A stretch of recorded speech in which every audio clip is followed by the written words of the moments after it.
पहले चरण के लिए विधानसभा चुनाव में नामांकन के 5वें दिन तीनों विधानसभा क्षेत्र जहानाबाद, घोसी और मखदूमपुर विधानसभा क्षेत्र से एनडीए महागठबंधन सहित कई दलों के प्रत्याशियों ने अपना अपना नामजदगी का पर्चा दाखिल किया।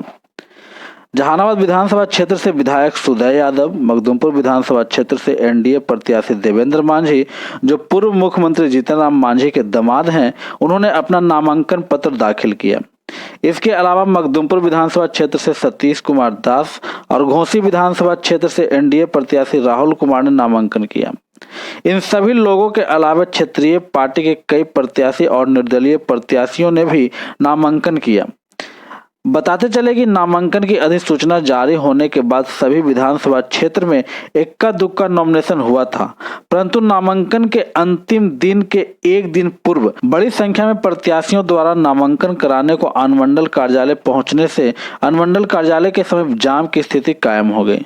नामांकन के बाद अपने समर्थकों के बीच प्रत्याशियों के पहुंचते ही समर्थकों द्वारा सभी प्रत्याशियों को समर्थकों ने फूल मालाओं से लाद दिया और उनके समर्थन में जमकर नारेबाजी की।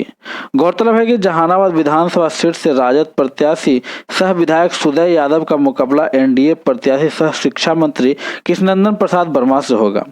वहीं मखदूमपुर विधानसभा क्षेत्र से पूर्व मुख्यमंत्री जीतन राम मांझी के दामाद देवेंद्र मांझी का मुकाबला राजद के सतीश कुमार दास से होगा, जबकि घोसी विधानसभा क्षेत्र से पूर्व विधायक और सांसद जगदीश शर्मा के पुत्र राहुल कुमार के खिलाफ महागठबंधन से भाकपा माले के प्रत्याशी रामबली यादव मैदान में हैं। वहीं सब लोग पार्टी के उम्मीदवार मृत्युंजय कुमार ने बताया कि हम भ्रष्टाचार के खिलाफ हैं और हमें भ्रष्टाचार के खिलाफ ही लड़ना है।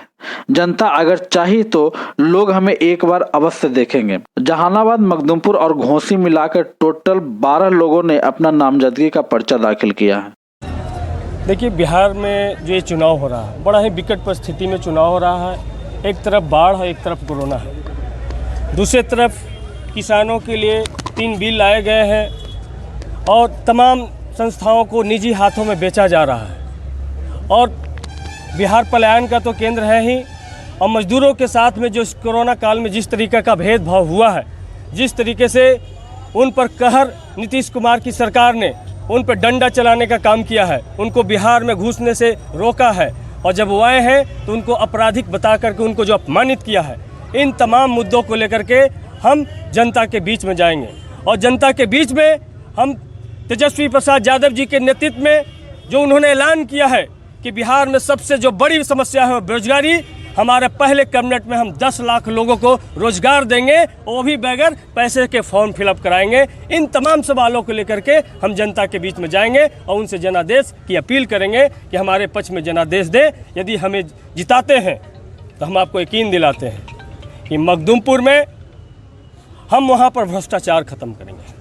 जो बिहार भ्रष्टाचार का केंद्र बन गया है, और खास करके जहानाबाद, मखदूमपुर, हम भ्रष्टाचार पे सबसे पहला हथौड़ा चलाएंगे। अपने कार्यकर्ताओं को कैसे खुश कर पाएंगे? कार्यकर्ताओं, जब सरकार बनेगी, जब उनको रोजगार मिलेगा, उनके खेत को पानी मिलेगा, उनके फसल को उचित दाम मिलेगा, तो कार्यकर्ता अपने आप खुश होंगे। सतीश जी, आपके सामने जो प्रतिद्वंदी हैं वो पूर्व मुख्यमंत्री के दामाद हैं, तो आप इसको कैसे? देखिए, राजनीति में दामाद होना या उनको चुनाव लड़ने का अधिकार है, वो कोई मायने नहीं रखता है। जनता के बीच में हम भी जाएंगे, जनता के बीच में वो भी जाएंगे। जनता जिनको स्वीकार करेगी, जनता जिनको जनादेश देगी, वही उनका जनप्रतिनिधि होगा। सुबेदार दास को समर्थन मिल रहा है आपका? हाँ, सुबेदार दास जी का समर्थन है, हमारी बात उनसे हुई है और उनका समर्थन है।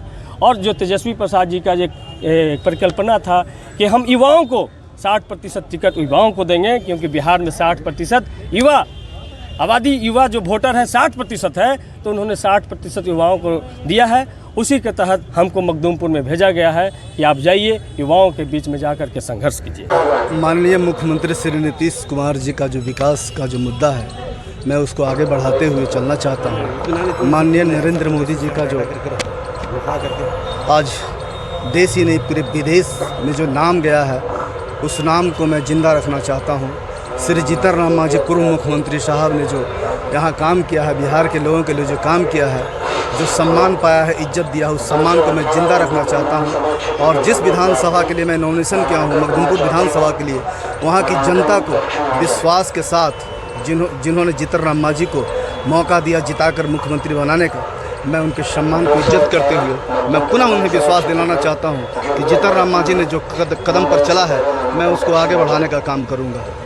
कितना फ़ायदेमंद होगा उनका किया हुआ काम? मैं समझता हूं कि मेरी 25 साल की राजनीतिक अनुभव श्री मांझी साहब के काम में आगे बढ़ाने में मदद मिलेगा। मैं भी एक्सपीरियंस हूँ, 25 साल से मैं राजनीति कर रहा हूँ, मैं उनके साथ काम रह के सीखा है, इसलिए मुझे तजुर्बा है वो कैसे काम करते हैं, इसलिए मैं समझता हूं कि इनके काम को आगे बढ़ाने में। मांझी जी के नाम पे आपको वोट चाहिए? अभी तो फ़िलहाल मखदुमपुर की जनता के लिए वास्तव में मैं नया हूं, इसलिए मांझी साहब ने जितना काम किया है मैं समझता हूं कि मेरे पिता के काम का मुझे मिलना चाहिए। और मैं भी 25 साल से लगा हुआ हूँ, इस क्षेत्र के लिए भले नया हूँ, लेकिन 25 साल से राजनीतिक गलियारों में मेरी पहचान है। मैं चूँकि शिक्षित हूँ, मैं इंजीनियर हूँ, इसलिए मैं कोशिश करूँगा कि शिक्षा पर विशेष ध्यान दूँ।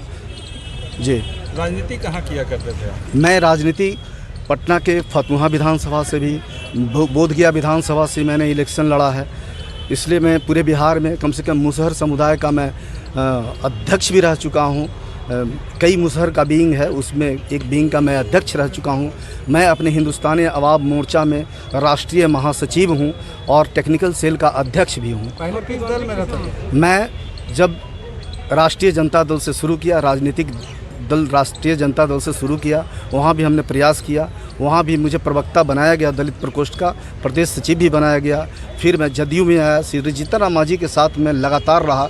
जब जीतन राम मांझी ने नई पार्टी बनाई तो मैं उनके साथ हो गया और मैं जीतन राम मांझी साहब के साथ लगातार काम कर रहा हूँ। समाज का वोट आपके साथ है? मेरे साथ देखिए, समाज की बात मैं नहीं करूँगा, मैं मानवता की बात करूँगा। मैं कहूँगा कि जो भी मानवता की बात करते हैं, शिक्षित हैं, वो समझते हैं कि वास्तव में विधानसभा वैसे लोग जाएं जिनकी बातों को समझी जाए, जो बात हमारी रख सके।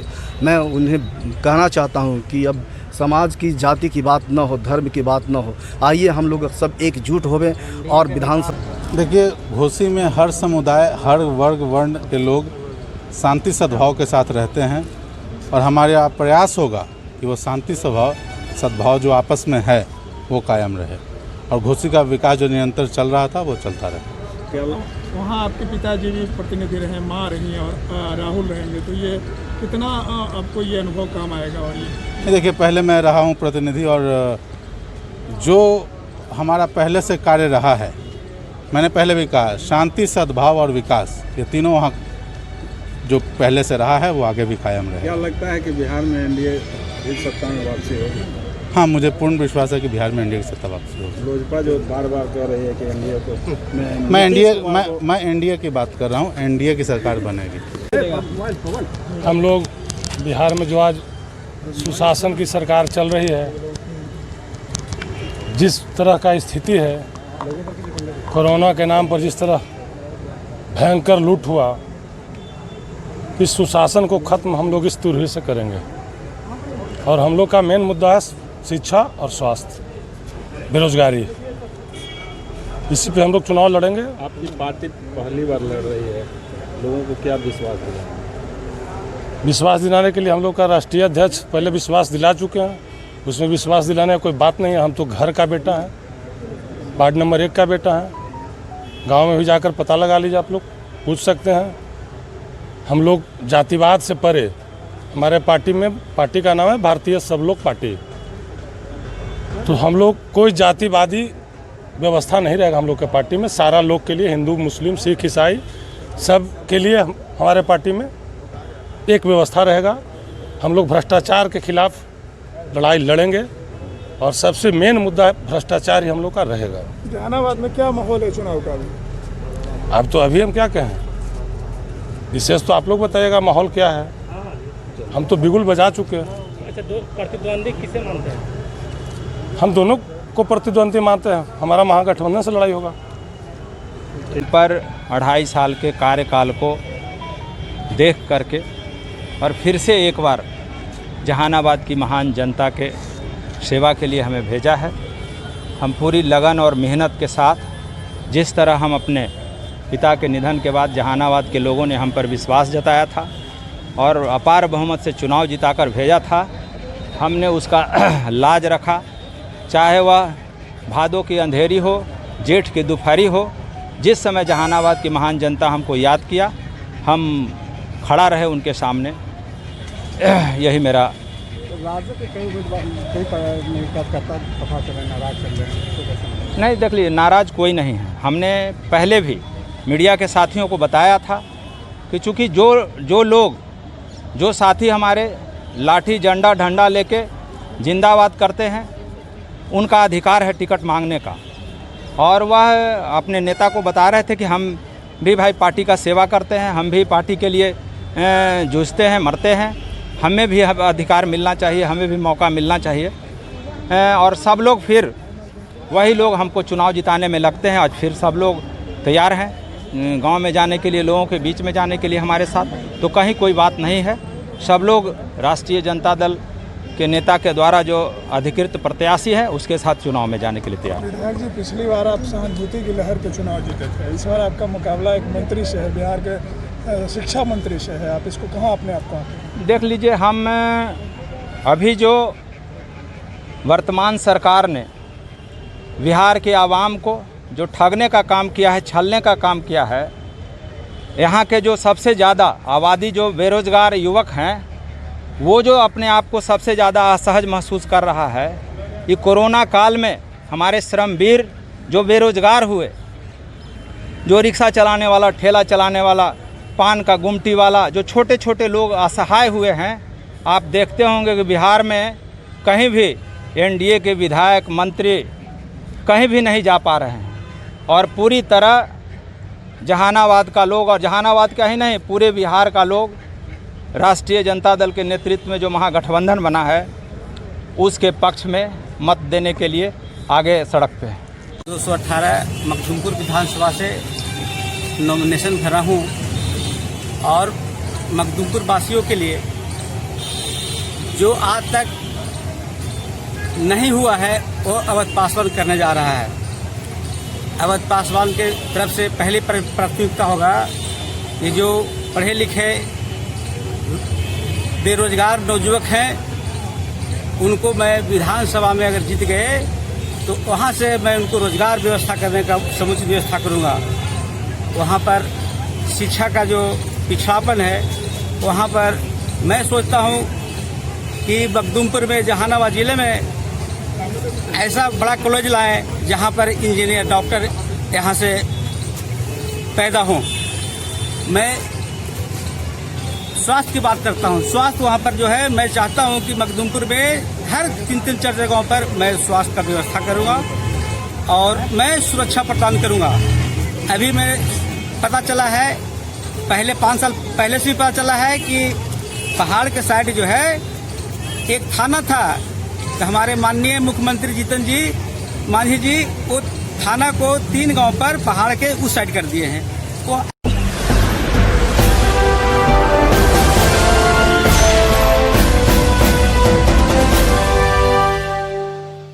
जहानाबाद समाहरणालय के ग्राम प्लेक्स भवन में जिलाधिकारी की अध्यक्षता में वर्चुअल सभा का आयोजन किया गया। पहली बार मतदान करने वाले मतदाता, पंजीकृत वापसी श्रमिक, नेहरू युवा केंद्र, स्काउट एंड गाइड और कॉलेज के विद्यार्थियों के साथ साथ जिला निर्वाचन सह जिलाधिकारी की इस बैठक में मतदान के महत्व और युवाओं की लोकतंत्र के प्रति जिम्मेदारी पर बल दिया गया। जिला निर्वाचन पदाधिकारी ने युवा मतदाताओं से संपर्क बनाते हुए कहा कि मतदान हम सभी का अधिकार है और खास तौर पर युवाओं की यह जिम्मेदारी है कि वह 28 अक्टूबर को खुद भी वोट करें और अपने आसपास के लोगों को भी मतदान हेतु प्रेरित करें।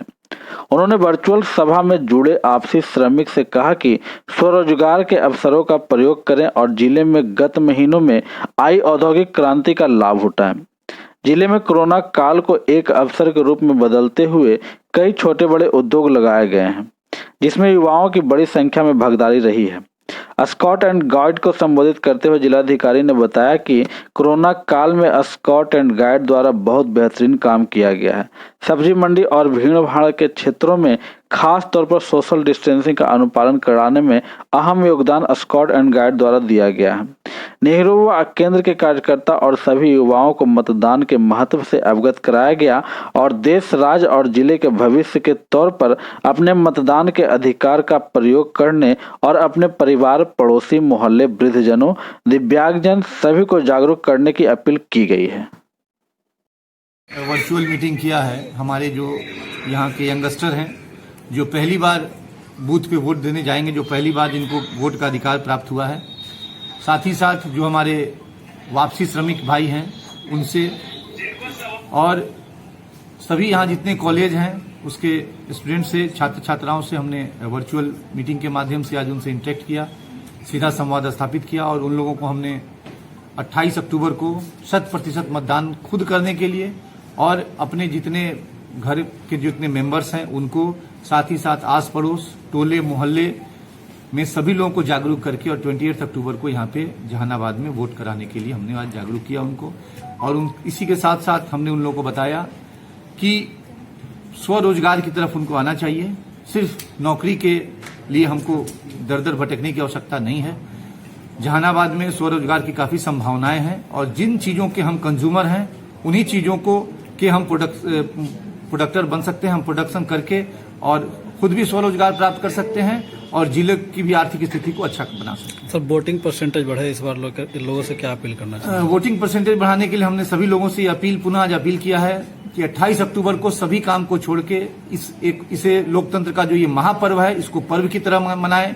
जैसे होली, दिवाली, दशहरा में हम लोग समूह में एक दिन पहले प्लानिंग करते हैं कि हमको क्या करना है, कैसे इस उत्सव को मनाना है, उसी तरह इस महापर्व में भी पहले से प्लानिंग करें। 27 को, 26 को प्लानिंग करें और 28 को सभी लोग समूह बना के सोशल डिस्टेंसिंग को मेंटेन करते हुए मास्क पहन के जाकर इस कोविड काल में भी वोट दें। और सारी सुविधाएं प्रत्येक मतदान केंद्र पे कोविड से बचने की सारी सुविधाएं हैं। वहां पे उनको ग्लव्स दिया जाएगा सभी लोगों को, वहां पे हाथ धोने की व्यवस्था रहेगी, सैनिटाइजर की व्यवस्था रहेगी। जो व्यक्ति मास्क नहीं पहन के आएंगे, इक्के दुक्के जिनके पास मास्क की नहीं होगी, उनको हम लोग मास्क भी मुहैया कराएंगे।